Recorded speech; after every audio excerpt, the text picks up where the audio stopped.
சிவபெருமான் தலைகீழா நின்று காட்சி தர கோவில் எங்க இருக்குன்னு தெரியுமா? ஆந்திர மாநிலம் பீமாவரம் அருகே இருக்கிறதா யனமதுரு ஸ்ரீ பார்வதி அம்பிகா சமேத சக்தீஸ்வரர் ஆலயம்.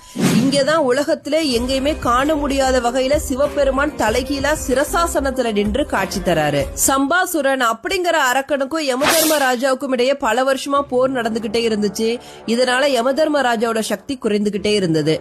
சம்பாசுரன் யமபுரியை கைப்பற்றி யமதர்ம ராஜாவை தோற்கடித்து தேவர்களை அடிமைப்படுத்தினான். யமதர்மராஜா சிவபெருமான நோக்கி கடும் தவம் இருந்தாரு.